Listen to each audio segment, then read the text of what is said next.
दोस्तों, आज हम एक बहुत ही शानदार बंगाली वेब सीरीज को आपके सामने लेकर आए हैं जिसका नाम है संपूर्णा और इसकी IMDb रेटिंग है 7 आउट ऑफ 10। इसके टोटल 2 सीजन्स हैं, जिसका फर्स्ट सीजन आज हम अपनी इस वीडियो में एक्सप्लेन करने वाले हैं। इस वेब सीरीज की कहानी सच में लाजवाब है, जिसमें एक नई दुल्हन के साथ घर में आते ही जो कुछ होता है वो आपके रोंगटे खड़े कर देगा। कहने को ये सीरीज काल्पनिक है, लेकिन वास्तव में जीवन से पूरी तरह से मेल खाती है। तो चलिए बिना देरी किए शुरू करते हैं आज की ये शानदार एक्सप्लेनेशन। लेकिन आगे बढ़ने से पहले इस वीडियो को लाइक और चैनल को सब्सक्राइब करना ना भूलें। तो सीरीज की शुरुआत में हम एक शादी का मंडप देखते हैं, जहां आज संपूर्णा के देवर रॉक्तिम और उसकी प्रेमिका नंदिनी की शादी का रिसेप्शन खत्म हुआ है। और अब दिन भर शादी के कामकाज से थककर रॉक्तिम की दुल्हन नंदिनी थककर सो चुकी होती है। तभी अचानक बाहर ड्राइंग रूम से किसी चीज के गिरने की आवाज सुनकर संपूर्णा की नींद टूट जाती है। वो हड़बड़ाकर उठती है और सोचने लगती है कि इतनी रात में ये किसकी आवाज होगी। यही सोचकर वो कमरे से बाहर जाती है। बाहर आकर संपूर्णा देखती है कि बाहर टेबल पर सजा हुआ फूलदान नीचे गिरा हुआ है। संपूर्णा सोचती है कि जरूर कोई घर के अंदर से बाहर गया है, क्योंकि बाहर का दरवाजा भी खुला हुआ था। इसलिए संपूर्णा बाहर की सीढ़ियों से छत पर जाती है।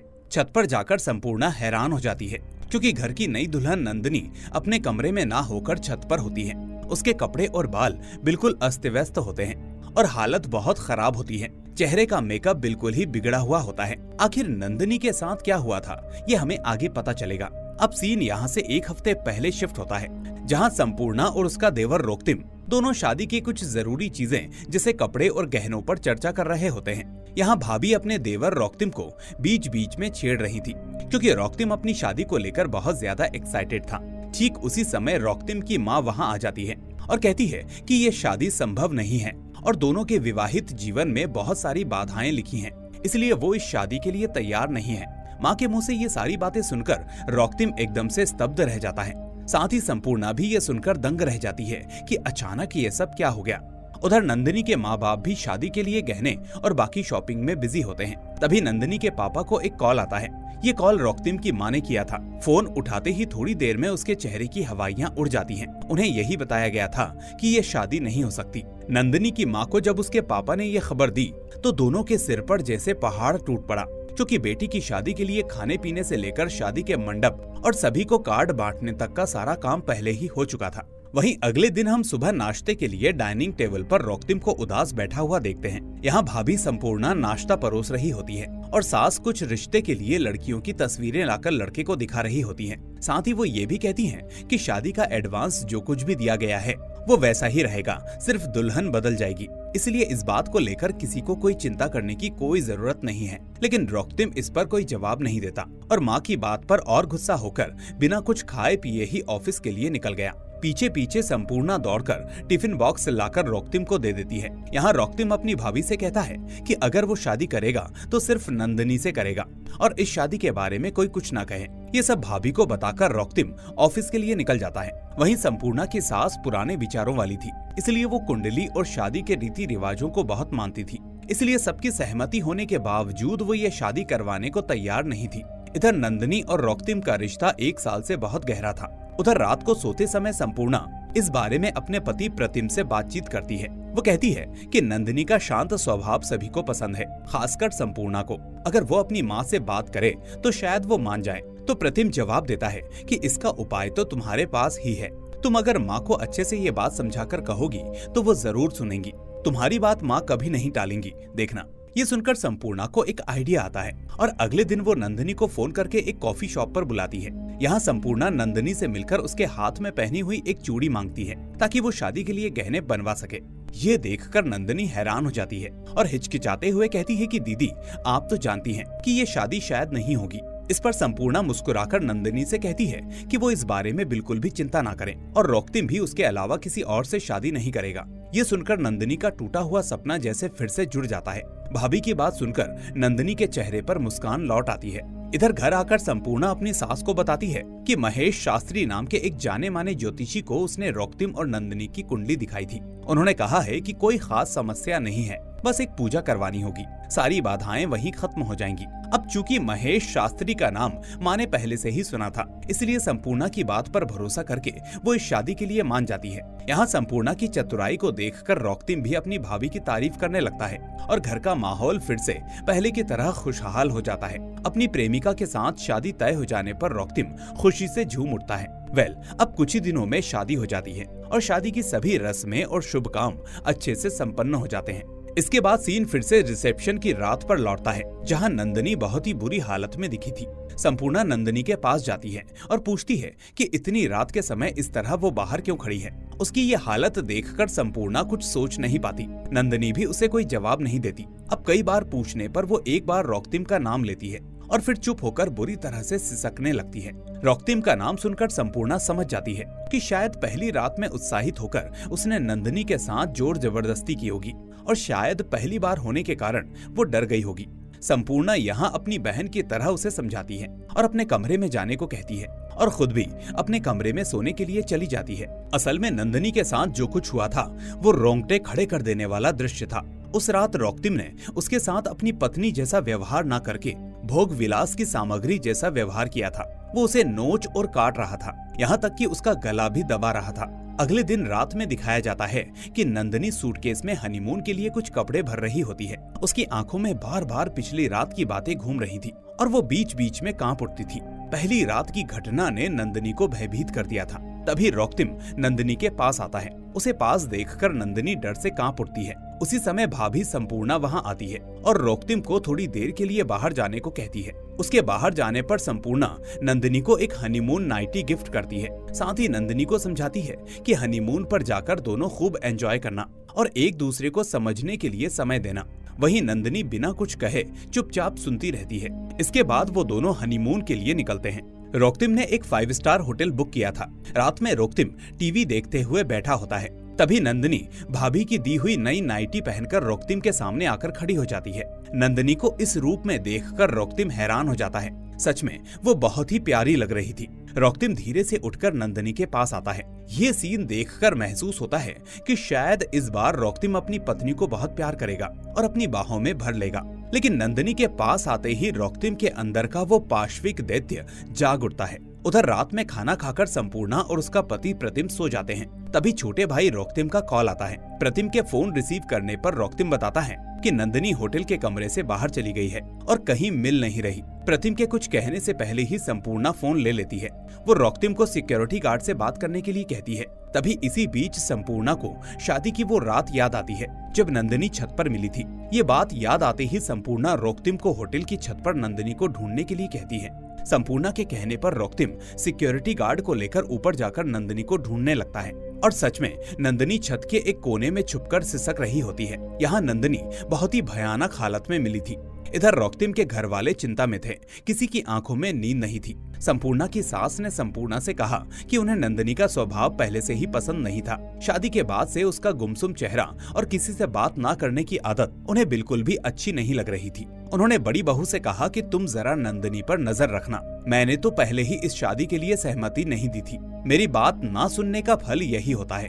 तभी संपूर्णा कहती है कि नहीं माँ, शायद रॉकटिम और उसके बीच कोई गलतफहमी हुई है, वरना ऐसा तो नहीं होना चाहिए। आप चिंता मत कीजिए, सब ठीक हो जाएगा। बहुत देर हो गई है, आप जाकर सो जाइए। ये कहकर संपूर्णा अपनी सास को सोने के लिए भेज देती है। अब अगले दिन रॉकटिम नंदिनी को लेकर घर लौटता है। तभी रास्ते में हम देखते हैं कि नंदिनी की तबीयत थोड़ी खराब है और उसके मन में रॉकटिम के प्रति एक बड़ा डर समा गया है।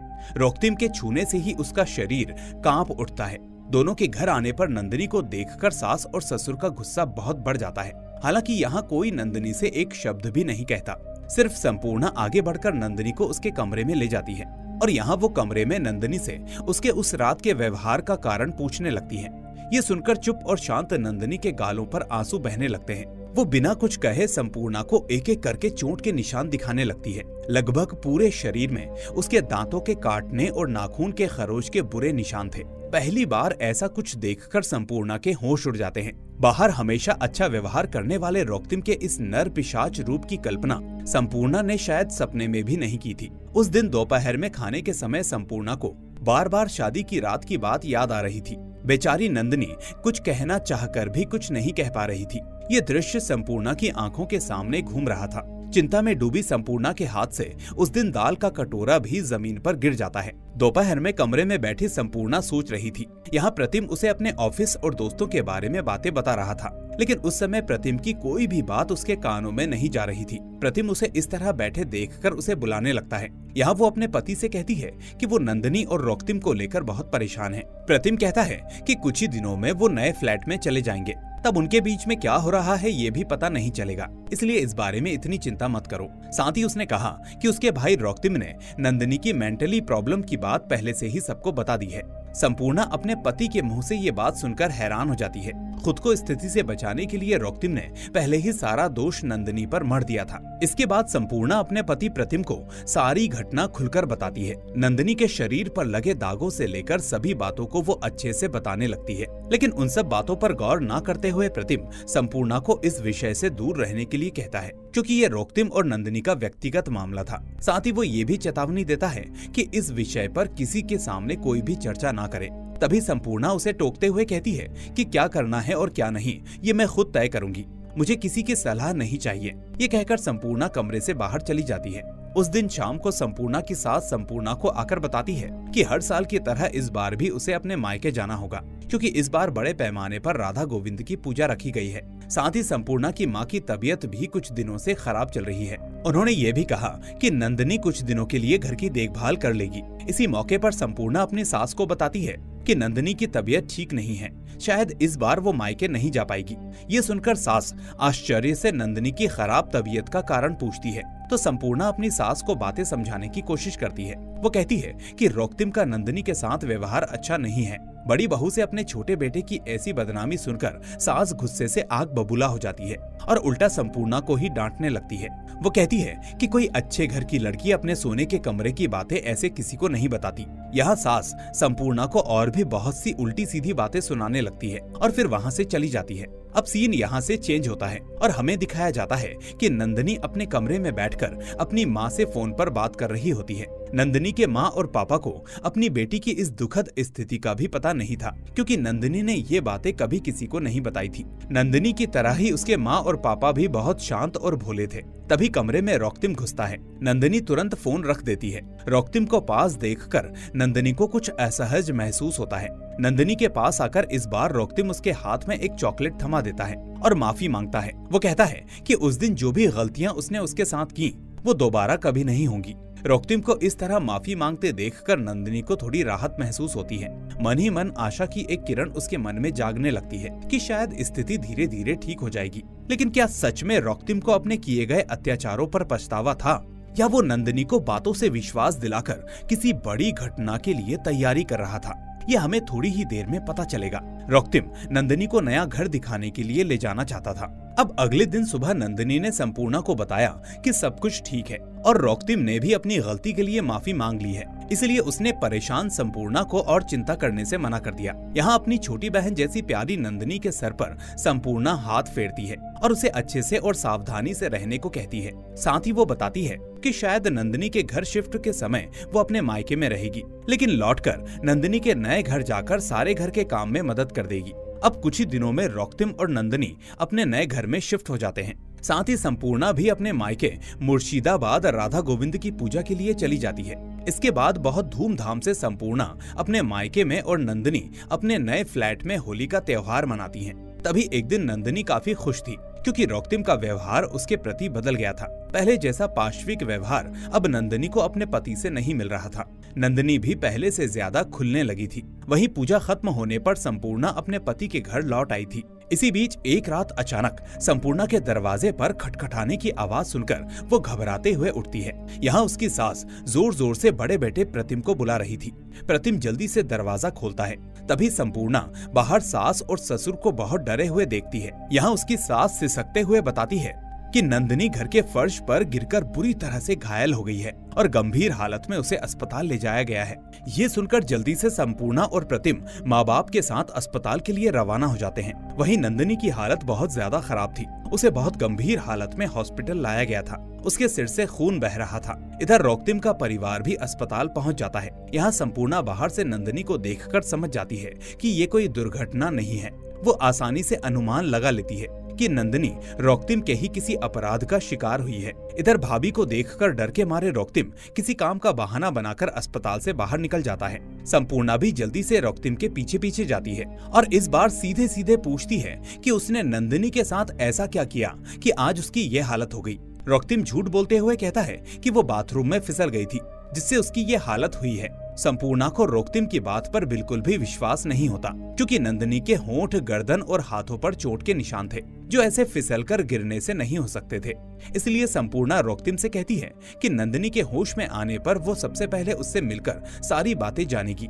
ये कहकर वो अस्पताल के अंदर चली जाती है। उधर डॉक्टर और नर्स नंदिनी का इलाज कर रहे थे, तभी बेहोशी की हालत में नंदिनी कुछ बड़बड़ा रही थी। नंदिनी की अस्पष्ट बातें सुनकर डॉक्टर ने पास बैठकर सुनने की कोशिश की। नंदिनी बार बार रोक्तिम का नाम ले रही थी और उसे छोड़ने की मिन्नतें कर रही थी। डॉक्टर और नर्स को भी अब इस दुर्घटना के पीछे किसी रहस्य की बू आने लगती है। इधर बाहर सभी नंदिनी के होश में आने का इंतजार कर रहे होते हैं। वहीं तेजी से अस्पताल में नंदिनी के माँ पापा घुसते हैं। यहाँ उसकी माँ रो रोकर अपनी बेटी के बारे में पूछने लगती है। रोक्तिम के बताने के अनुसार उन्हें भी यही पता था कि नंदिनी बाथरूम में फिसलकर घायल हुई है। संपूर्णा बिना कुछ कहे पास में ही खड़ी रहती है। उधर नंदिनी के होश में आने पर डॉक्टर किसी एक को मिलने की परमिशन देता है, क्योंकि बहुत खून बह जाने के कारण नंदिनी अभी भी ठीक नहीं थी। डॉक्टर की बात सुनकर संपूर्णा आगे बढ़ती है। भाभी को आगे बढ़ते देख रोक्तिम थोड़ा झिझकता है, लेकिन कुछ कहता नहीं। इधर नंदिनी के बिल्कुल पास जाकर संपूर्णा बैठ जाती है। नंदिनी उस समय बहुत कमजोर अवस्था में थी। उसी कमजोर आवाज में वो संपूर्णा से कहती है, मैं मर क्यों नहीं गई दीदी, मेरी अब और जीने की कोई इच्छा नहीं है। यहाँ नंदिनी लगभग बेहोशी की हालत में ही संपूर्णा को पिछली रात हुई सारी बात बता देती है कि कैसे वो रोक्तिम की हैवानियत और यौन उत्पीड़न का शिकार होने से रोक्तिम से भागने की कोशिश कर रही थी और भागते हुए कैसे फर्श पर फिसलकर गिर गई। ये बातें कहते कहते नंदिनी की हालत और ज्यादा बिगड़ने लगती है। नंदिनी की ये हालत देखकर संपूर्णा तेजी से बाहर निकलकर नर्स को बुलाती है। भाभी को केबिन से इस तरह बाहर निकलते देख रोक्तिम उसी मौके पर सुन लेता है कि नंदिनी क्या क्या कह रही है। संपूर्णा के कुछ जवाब देने से पहले ही एक महिला पुलिस अधिकारी 2 कांस्टेबल्स के साथ दिखाई देती है। पुलिस को ऐसे आता देख ये सब चौंक जाते हैं। रोक्तिम पूछता है कि इस घटना की जानकारी किसने दी। पुलिस अधिकारी आगे आकर कहता है कि अस्पताल के किसी स्टाफ ने ही पुलिस स्टेशन में ये खबर दी थी और एक्सीडेंटल केस होने के कारण ये एक सामान्य जांच है। उन्होंने मरीज से बात करने की इच्छा जताई, लेकिन डॉक्टर ने बताया कि मरीज की हालत अचानक बहुत कमजोर हो गई है, इसलिए वो शाम के समय आकर पूछताछ कर सकते हैं। बात मानकर पुलिस वहां से नंदिनी के पति रोक्तिम से घटना के बारे में पूछती है। रोक्तिम ने वही बात कही जो उसने सबको बताई थी। इधर नंदिनी की सास पुलिस के सामने नंदिनी की मानसिक अस्वस्थता की बात बताने लगती है। साथ ही वो दिखाती है कि नंदिनी हर दिन कुछ दवाइयाँ खाती है। असल में रोक्तिम ने इस तरह से माँ और घर के सभी लोगों को नंदिनी के बारे में झूठ बोल के रखा था। वही पुलिस अधिकारी इन सब बातों को महत्व न देते हुए शाम को आने की बात कहकर अस्पताल से चले जाते हैं। उसी मौके पर संपूर्णा पीछे पीछे आती है और पुलिस अधिकारी को बताती है कि असल में उसने ही पुलिस स्टेशन में ये खबर दी थी। यहाँ संपूर्णा पुलिस को सारी घटना विस्तार से बता देती है। सारी बातें सुनने के बाद पुलिस अधिकारी ने कहा कि भारतवर्ष में शादी के बाद यौन उत्पीड़न को कोई महत्व नहीं दिया जाता और कानून में इसके लिए कोई धारा नहीं है। इधर ज्यादातर विवाहित महिलाएं समाज के डर या घर वालों के दबाव में इन विषयों पर कोई पुलिस कंप्लेंट देना नहीं चाहती। लेडी पुलिस अधिकारी की बात सुनकर संपूर्णा कहती है कि मैम, अगर आप लोग हमारी मदद नहीं करेंगे तो हम जैसी महिलाएं फिर कहां जाएंगी। इस पर पुलिस अधिकारी कहती है कि मदद करने के लिए तो हम तैयार ही हैं, लेकिन आपको इसके लिए ठोस सबूत देने होंगे। साथ ही वो कहती है कि यहाँ 80% महिलाएं पुलिस की पूछताछ में अपनी बात बदल देती हैं। अपने पति पर किया गया केस खुद ही झूठा साबित करके वापस ले लेती हैं। इसलिए आप भी मरीज के साथ इस विषय पर अच्छे से बात कर लें, वरना दूसरों की मदद करने में आप खुद ही मुसीबत में पड़ जाएंगी। आप ठोस सबूत लेकर आएंगी तो हम डोमेस्टिक वायलेंस या घरेलू हिंसा का एक केस दर्ज कर सकते हैं। आप एक बार इसकी जरूर कोशिश कीजिए। ये कहकर पुलिस अधिकारी वहाँ से चली जाती है। अब संपूर्णा के घर लौटने पर उसका पति और सास उससे इतनी देर से आने का कारण पूछते हैं, क्योंकि संपूर्णा सास को अस्पताल में ये कहकर निकली थी कि उसे बैंक में एक जरूरी काम है, लेकिन घर पहुंचते पहुंचते लगभग शाम हो जाती है। इसलिए घर के सभी लोग परेशान थे। यहाँ संपूर्णा किसी को कोई जवाब नहीं देती और सभी से कहती है कि वो देवर रोक्तिम पर नजर रखें। रोक्तिम भी उस समय वहाँ मौजूद होता है। संपूर्णा के मुंह से देवर का ऐसा अपमान सुनकर कोई सह नहीं पाता और घर में एक तनावपूर्ण स्थिति पैदा हो जाती है। रॉक्तिम भी अपनी भाभी को उल्टी सीधी बातें बोलने लगता है। अब माहौल ज्यादा खराब होते देख प्रतिम संपूर्णा को वहां से हटा देता है। उधर विजिटिंग आवर्स में रॉक्तिम पुलिस से पहले नंदिनी से मिलने जाता है। रॉक्तिम को देखकर नंदिनी थोड़ा घबरा जाती है। रॉक्तिम हालांकि बड़ी कोमल आवाज में पत्नी का हालचाल लेने लगता है। उसी बहाने वो नंदिनी को सावधान कर देता है कि अगर पुलिस इस बारे में कुछ पूछे तो यही कहना कि बाथरूम में फिसलने से ये दुर्घटना हुई है। यहाँ नंदिनी बिना कुछ कहे चुपचाप रहती है और कोई रिस्पांस नहीं करती। इधर लगभग शाम को संपूर्णा को पुलिस अधिकारी फोन करके बताती है कि नंदिनी ने बहुत बार पूछने पर भी कोई जवाब नहीं दिया, इसलिए उन्होंने संपूर्णा को उसे समझाने के लिए फोन दिया। संपूर्णा ने नंदिनी को समझाया कि खुद को इस नर्क वाले जीवन से मुक्त करने के लिए नंदिनी को अपने लिए लड़ना ही होगा, वरना इसी तरह नंदिनी का जीवन एक दिन समाप्त हो जाएगा और कोई भी उसे इस कष्ट और अपराध से बचाने में मदद नहीं कर पाएगा। संपूर्णा की बातें चुपचाप सुनकर नंदिनी फोन रख देती है और पुलिस को बयान देने के लिए राजी हो जाती है। और फिर यहीं से शुरू होता है नंदिनी का अपने लिए लिया गया पहला कदम। अब अगले दिन रात में दिखाया जाता है कि रॉक्तिम की माँ चाय बनाकर दोनों लड़कों को बुला रही होती हैं। रॉक्तिम आकर माँ के हाथ से चाय का कप लेता है और अखबार हाथ में लेकर बैठ जाता है। तभी घर की डोरबेल बजती है। संपूर्णा के दरवाजा खोलते ही पुलिस अंदर आकर रॉक्तिम को गिरफ्तार कर लेती है और बताती है कि रॉक्तिम पर डोमेस्टिक वायलेंस का केस किया गया है। ये सब देखकर और सुनकर घर में हंगामा मच जाता है। बाहर रॉक्तिम को इस तरह पुलिस द्वारा गिरफ्तार होते देख रास्ते के लोग भी रुककर देखने लगते हैं। संपूर्णा के पति के घर में सभी को पता चल गया था कि नंदिनी के इस काम में संपूर्णा का हाथ है। रॉक्तिम के पिताजी अंदर आकर जल्दी से अपने एक पुराने दोस्त को फोन लगाते हैं जो कोलकाता के एक जाने माने वकील थे। उनके पास रॉक्तिम के घर वाले सभी जाकर पूरी घटना बताते हैं। वकील साहब ने प्रस्ताव दिया कि अगर नंदिनी को किसी तरह समझाकर ये बयान वापस ले लिया जाए तो रॉक्तिम आसानी से जेल से रिहा हो जाएगा। वकील के यहाँ से सीधे रॉक्तिम की माँ और प्रतिम नंदिनी के मायके जाते हैं। वो नंदिनी की माँ से मिलकर अपनी बहू से ये बयान वापस लेने के लिए विनती करते हैं। नंदिनी के माँ पापा बहुत ही सीधे साधे लोग थे। ऊपर से उनकी आर्थिक स्थिति नंदिनी के ससुराल वालों जितनी मजबूत नहीं थी, इसलिए बहुत सोच विचार कर नंदिनी की माँ विजिटिंग आवर्स में नंदिनी के पास आकर ये केस वापस लेने के लिए जोर डालती है।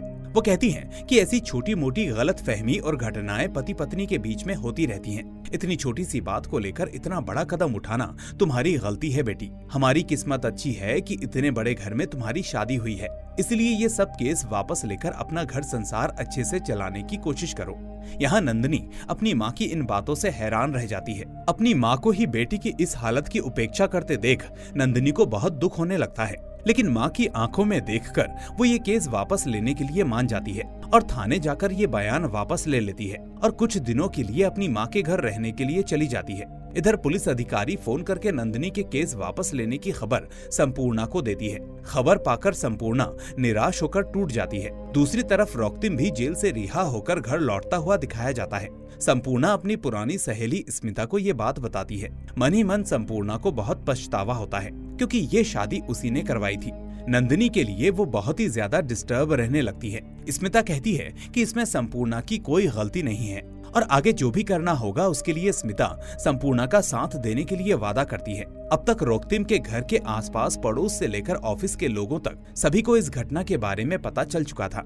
इधर रॉक्तिम के माँ बाप को समाज में निकलना शर्मनाक लगने लगता है, लेकिन इस बार अपने बेटे को दोषी ठहराने की बजाय वो सारा दोष बड़ी बहू संपूर्णा पर मढ़ देते हैं। साथ ही प्रतिम की माँ भी बहू की बातें कहकर उसे बुरा भला कहने लगती हैं। सभी लोग संपूर्णा को अपने दुश्मन के रूप में देखने लगते हैं। यहाँ तक कि सास अपने बेटे प्रतिम को संपूर्णा पर कंट्रोल करने के लिए कह देती है। इसी बीच संपूर्णा बाहर से घर में घुस रही होती है।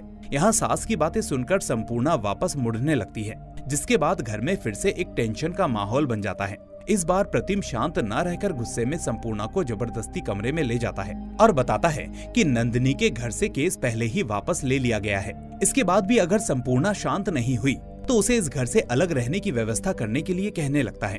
पति के मुंह से ये शब्द सुनकर संपूर्णा पूरी तरह से टूट जाती है, क्योंकि हमेशा हर बात में साथ देने वाला और सहयोग करने वाला पति भी अब संपूर्णा के खिलाफ हो गया था। असल में प्रतिम अपने घर के खिलाफ नहीं जाना चाहता था और ऐसी स्थिति में वो खुद को असहाय महसूस कर रहा था। संपूर्णा को विश्वास हो गया कि घर और पति के बारे में सोचने वाली संपूर्णा को भी उन्होंने मन से काफी दूर कर दिया था। अब इस घटना के 2 हफ्ते बीत जाते हैं। संपूर्णा नंदिनी से मिलने उसके घर जाती है। यहाँ नंदिनी के पापा दरवाजा खोलते हैं और संपूर्णा को देखते ही वो थोड़ा असहज हो जाते हैं और बताते हैं कि नंदिनी सो रही है। लेकिन बात को ना सुनते हुए संपूर्णा अंदर घुसकर नंदिनी को बुलाती है। इतने दिनों बाद संपूर्णा को देखकर नंदिनी बहुत खुश होती है, साथ ही माफी मांगने लगती है कि उसे केस वापस लेना पड़ा। संपूर्णा उन बातों पर ध्यान ना देते हुए उसका हालचाल पूछने लगती है। थोड़ी देर दोनों की बातें चल ही रही थी कि कमरे में नंदिनी की माँ आकर कहती है कि नंदिनी को इन दिनों आराम करने की जरूरत है और डॉक्टर ने ज्यादा बात करने से मना किया है। संपूर्णा समझ जाती है कि नंदिनी के माँ बाप को संपूर्णा का इस तरह घर आना बिल्कुल भी पसंद नहीं आया। असल में उनकी ये धारणा थी कि संपूर्णा उनकी बेटी का घर संसार तोड़ना चाहती है। नंदिनी की माँ का व्यवहार अच्छा ना होने के बावजूद संपूर्णा उनकी बात मानकर नंदिनी को आराम करने को कहकर मुस्कुराते हुए घर से निकल जाती है। अब 2 दिन बाद नंदिनी का जन्मदिन मनाया जाता है। रोकतिम की माँ उस दिन छोटी बहू के लिए खीर बनाकर रोकतिम के हाथ भेजती है। रोकतिम भी नंदिनी को डिनर के लिए एक रेस्टोरेंट में लेकर जाता है। उस रात के बाद उसे हमेशा के लिए अपने पति के घर ले जाने की बात कहता है। नंदिनी भी यहाँ थोड़ा उत्साहित और खुश दिखाई देती है। एक के बाद एक घटना होने के बावजूद नंदिनी के मन में अभी भी थोड़ी आशा की किरण थी कि ये घर संसार एक न एक दिन अच्छा हो ही जाएगा। इसलिए वो रोकतिम के साथ डिनर करने के लिए निकल जाती है। रेस्टोरेंट में बैठकर रोकतिम डिनर का ऑर्डर करता है। नंदिनी वॉशरूम जाने का कहकर आती है। वॉशरूम में घुसते ही नंदिनी हैरान हो जाती है कि वहाँ संपूर्णा और स्मिता खड़ी थी। असल में दोनों इसी मौके का इंतजार कर रही थी और दोनों रोकतिम की गाड़ी का पीछा करते करते रेस्टोरेंट तक पहुँच चुकी थी। संपूर्णा नंदिनी से उनके साथ चलने का अनुरोध करती है। पहले नंदिनी स्थिति के डर से मना करती है, लेकिन वो संपूर्णा की बात को टाल नहीं पाती और चलने के लिए मान जाती है और उसके साथ ही रोकतिम को बिना पता चले बाहर निकल जाती है। वहीं इधर बाहर पुलिस अधिकारी भी उनके लिए इंतजार कर रही थी। तीनों बाहर आकर स्मिता के एनजीओ के ऑफिस के लिए रवाना होती हैं। वहां पहुंचकर नंदिनी की पहचान संपूर्णा रोकतिम की पूर्व प्रेमिका पल्लवी से करवाती है। पल्लवी रोकतिम के साथ अपने उस 1 साल के भयानक रिश्ते की बात बताती है, जहां पल्लवी नियमित रूप से रोकतिम के भोग का शिकार होती थी और कैसे वो उसे मारता और पीटता था, फिर बार बार उससे अपनी गलतियों की माफी मांगता था। नंदिनी को ये बातें सुनते सुनते एक एक करके रोकतिम के माफी मांगने के दृश्य याद आने लगते हैं। नंदिनी कहती है कि उसकी तो अब रोकतिम के साथ शादी भी हो गई है, उधर उसके घर वाले भी अब उसकी शादी के खिलाफ नहीं है, तो वो क्या करे। नंदिनी की बात सुनकर स्मिता और संपूर्णा उसे अंदर एक हॉल में ले जाती हैं, जहां बहुत सी महिलाएं एक साथ जीवन यापन कर रही थी। सभी के जीवन की कहानी लगभग एक जैसी थी। शादी के बाद शारीरिक अत्याचार और यौन उत्पीड़न का शिकार इन सभी महिलाओं को स्मिता ने ही बचाया था। इस बार नंदिनी को पुलिस अधिकारी भी समझाने लगती है कि कैसे वो खुद ऐसे अत्याचारों का शिकार होकर कई साल अपने पति के साथ गुजार चुकी थी। तब उसके पास ये पुलिस की नौकरी भी नहीं थी, इसलिए नंदिनी को खुद को अपने कष्ट भरे जीवन से मुक्त होने के लिए अपने लिए लड़ना ही होगा और वो सभी नंदिनी का साथ देंगी। इधर रोकतिम के घर में सभी लोग बहुत चिंता में पड़ जाते हैं कि नंदिनी अकेले रेस्टोरेंट से कहां चली गई। रेस्टोरेंट से सिक्योरिटी गार्ड ने नंदिनी को 2 महिलाओं के साथ बाहर जाते देखा था, इसीलिए ये खबर उसने रोकतिम को दी थी। रोकतिम को तब डाउट हुआ कि ये काम जरूर संपूर्णा का होगा। नंदिनी के घर भी इस बात की कोई जानकारी नहीं थी। इधर प्रतिम भी संपूर्णा को कॉल लगाता है, लेकिन उसका फोन स्विच ऑफ मिलता है। सभी चिंता में डूबे ही थे कि अचानक संपूर्णा और नंदिनी दोनों एक साथ घर में प्रवेश करती हैं। उन्हें देखकर संपूर्णा की सास और रोकतिम का गुस्सा और बढ़ जाता है। यहाँ रोकतिम नंदिनी का हाथ पकड़कर जबरदस्ती उसे कमरे में ले जाना चाहता है और कहता है कि उसे उससे जरूरी बात करनी है। पहली बार नंदिनी रोकतिम को मना करती है और संपूर्णा उसका साथ देती है। इसके बाद रोकतिम को अपनी भाभी पर बहुत ज्यादा गुस्सा आने लगता है और वो भाभी को बीच में बोलने से मना कर देता है। संपूर्णा के कुछ जवाब देने पर इस बार रोकतिम उंगली उठाकर डांटते हुए संपूर्णा के पास आता है। रोकतिम को पास आता देख इस बार नंदिनी बहुत जोर से रोकतिम के गाल पर एक थप्पड़ मारती है। नंदिनी जैसी शांत लड़की का ये रूप देखकर सब कांप उठते हैं। नंदिनी इस बार कहती है कि वो अब से अपने पति रोकतिम को उसी तरह मारेगी जिस तरह इतने दिनों तक नंदिनी पर उत्पीड़न किया गया था। तब शायद उसे भी समझ में आएगा कि ये नरक की पीड़ा कितनी दर्दनाक होती है। इतने दिनों से मन के अंदर का कष्ट इस बार आंसुओं में बदल जाता है। नंदिनी रो रो कर सबसे कहती है कि आप लोगों ने तो मुझे इस घर की बहू नहीं बेटी माना था, लेकिन जब ये बेटी मरने लगी तो ऐसी हालत में आप सबने मेरा साथ छोड़ दिया। अगर आपकी अपनी कोई बेटी होती तो क्या आप ऐसे ही चुप रह पाते? नहीं, मैं आप लोगों की कोई नहीं हूँ। यहाँ तक कि मेरे अपने माँ बाप भी अब मेरे कोई नहीं है। अपना कहने के लिए अब मेरे पास सिर्फ संपूर्णा दी, स्मिता दी और प्रथा मैम ही हैं। अब रोते हुए नंदिनी को संपूर्णा आकर गले से लगा लेती है और कहती है कि इन सब लोगों के सामने रोने का कोई फायदा नहीं। वो लोग अपने बेटे के अलावा अब किसी को नहीं पहचानते, इसीलिए चुप हो जाओ। तभी रॉकटिम नंदिनी के पास आकर फिर से माफी मांगता है, लेकिन इस बार नंदिनी नहीं मानती और कहती है कि उसने थाने में एक FIR दर्ज करा दी है और ये केस अब इस बार वापस नहीं लिया जाएगा। पुलिस स्टेशन और कोर्ट का नाम सुनकर रॉकटिम की माँ हैरान हो जाती है और कहती है कि फिर से केस की बात कहां से आ गई। और इस बार वो संपूर्णा का हाथ पकड़कर विनती करती है कि ये केस वापस ले लो और घर की बड़ी बहू होने के नाते छोटी बहू को समझाए। लेकिन अब संपूर्णा जवाब देती है कि मैं तो इस घर की कोई नहीं हूँ।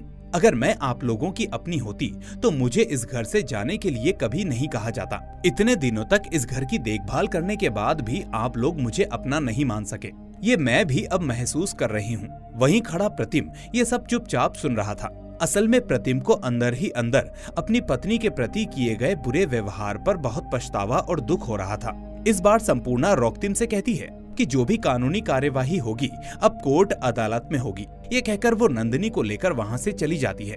पति के घर से जाते समय एक पल के लिए रुककर संपूर्णा नम आंखों से अपने पति की ओर देखती है, लेकिन इस बार प्रतिम के एक इशारे ने संपूर्णा की झिझक को दूर कर दिया, जिसे देखकर संपूर्णा के टूटे हुए मन को काफी राहत मिली। अगले दिन सुबह स्मिता, संपूर्णा और प्रथा मैम नंदिनी को लेकर कोर्ट के लिए रवाना होती हैं, जीवन की एक नई लड़ाई और यात्रा में और नारी शक्ति को एक नया रूप देने के लिए।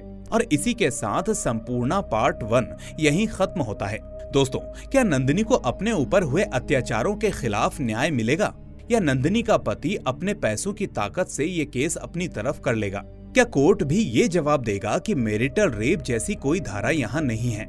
इन सभी सवालों का जवाब जानने के लिए हमें संपूर्णा पार्ट 2 का इंतजार करना होगा, जिसे मैं अगली वीडियो में आपके लिए लेकर जरूर आऊंगा। अगर आप भी चाहते हैं कि इसका पार्ट 2 जल्दी से जल्दी आ जाए तो इस वीडियो को ज्यादा से ज्यादा लाइक और चैनल को सब्सक्राइब करना ना भूलें। हम फिर मिलेंगे एक और ऐसी ही शानदार कहानी के साथ। Till then, take care and thanks for watching.